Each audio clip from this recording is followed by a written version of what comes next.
Guys সকলোকে good morning জনালোঁ, সুপ্ৰভাত জনালোঁ। আজি হ'ল দেওবাৰ। আমাৰ মিষ্টাৰ ৰাতিপুৱা বেগ লৈ আমাৰ ঘৰৰ ওচৰতে থকা কিয়ালিত যি বজাৰ বহে, বজাৰৰ পৰা কি আনিলে চাওকচোন গাইজ। কি আনিলে আজি সস্তা নেকি? হা একদম এক বেগ বজাৰ লৈ আহিলে। চাওক, কোমোৰা আনিছে, বেঙেনা, আলু, ফুলকবি, বন্ধাকবি, মটৰ, তিয়ঁহ, গাজৰ, ধনিয়া, আদা এনেকৈ কৰি মানে এক মোনা লৈ আহিছে আৰু খোৱাহে বনাওঁ। আৰু দাম কম নেকি? এইফালে চাই দিয়া আকৌ। অঁ, এইকাৰণে মোনাটো ভৰাই লৈ আহিছে, নহ'লে একদম কেইটামান আনে বজাৰ গাইজ। আৰু গাইজ আপোনালোকক মইতো ভিডিঅ'ত দেখাই থাকোঁ ন, ঘৰৰ কাম কৰি আছে। আমাৰ ঘৰৰ কাম কিমান আগবাঢ়িছে চাওকচোন। এয়া এইফালে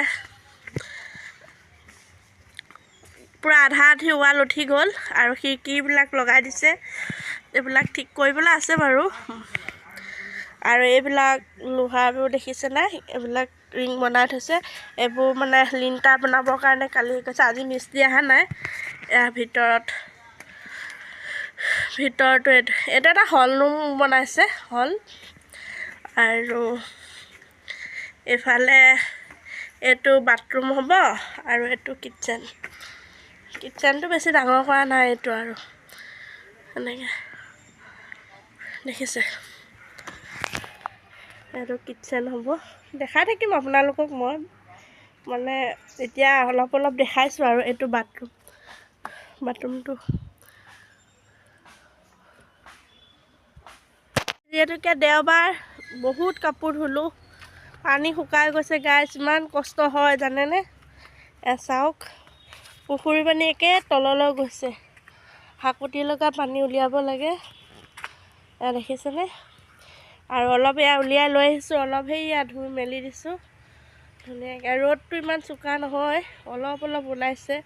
তেওঁ দেওবাৰ যিহেতুকে আজি চব কাপোৰ ধুই দিওঁ। আৰু বেটী ভাগৰ ইউনিফৰ্মো ধুব লগা আছে।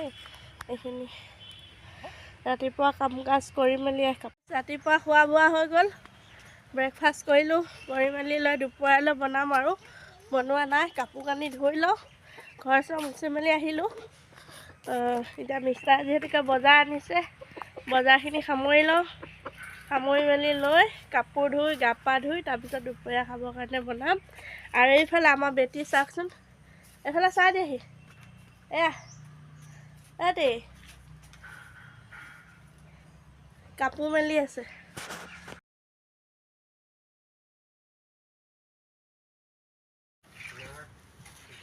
গাইজ আমাৰ ৰিহানা যে এয়া দেখিছে মছলা বনাই আছে। এইফালে আমাৰ যোগালীজন চাওক এইবাৰ গাইজ, ঘৰৰ কামত যোগালী কৰি আছে।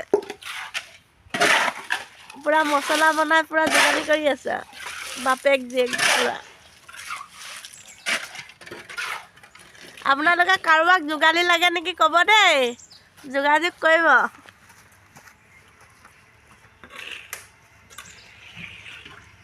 একদম নাম্বাৰ 1 যোগালী।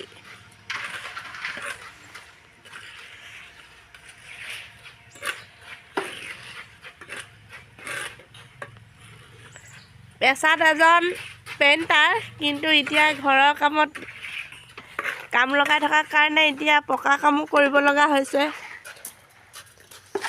হাঁহি এটা মাৰি গাইজ আজি বনাইছোঁ ৰঙালাও পকৰি। ৰঙালাও পাতলকৈ কাটি লৈছোঁ, লগতে বেচন, জিৰা গুড়ি, ধনিয়া গুড়ি দি বোলে পেষ্ট এটা বনাই ফ্ৰাই কৰিলোঁ। আৰু আজি বমাহঁতৰ ঘৰত যিহেতুকে দোৱা কৰিব, তাৰ কাৰণে বেঙেনা ফ্ৰাই বনালোঁ। এয়া দেখিছে, দৈ বাতিত উলিয়াই বুনিয়া দি বোলে থৈ দিছোঁ ৰেডি কৰি। এইফালে সৰিয়হৰ আচাৰ, আমৰ আচাৰ, জলকীয়া, এইফালে চালাড, মিক্স চালাড ৰেডি কৰি থৈছোঁ, খালি নিমখ দিয়া নাই। আৰু এইফালে তিল ভাজি আছোঁ। তিলখিনি দুদিন আগতে ধুই ৰ'দত শুকুৱাই থৈছিলোঁ, যিহেতুকে বৰা চাউলৰ পিঠা বনাওঁ, সেইকাৰণে আগতীয়াকৈ তিলখিনি ধুই শুকুৱাই এতিয়া গেছত লাহে লাহে লৰাই আছোঁ চিমত দি পেলাই। আৰু এই গোটেইখিনি মানে ভাজিলোঁ। ভাজাৰ পিছত এতিয়া খাই চাইছোঁ, কিটুক কিটুককৈ যেতিয়া উঠিব জানিব যে তিলখিনি ভজা হৈ গৈছে। আৰু লাহে লাহে চিমত ভাজিলে তিলখিনি খাবলৈও সোৱাদ হয়। যদি জুই বেছিকৈ দি ভাজে না তিলখিনি পুৰা পুৰা হৈ যায়। সেইটো কাৰণে মই চিমত দিয়ে প্ৰায়ভাগ ভাজোঁ।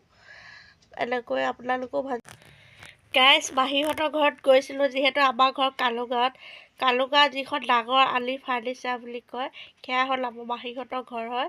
তাতে মাহীহঁতৰ ঘৰত বহুত ধুনীয়াকৈ একদম ফাৰ্নিচাৰবোৰ বনাই থৈছে। ইমানেই ভাল লাগিছে মানে দেখি। আপোনালোকক কাৰোবাৰ যদি বিয়াৰ ফাৰ্নিচাৰ বা ঘৰত ব্যৱহাৰ কৰিবৰ কাৰণে ফাৰ্নিচাৰ বনাব খোজে, আপোনালোকে বনাব পাৰিব আলি ফাৰ্নিচাৰৰ পৰা।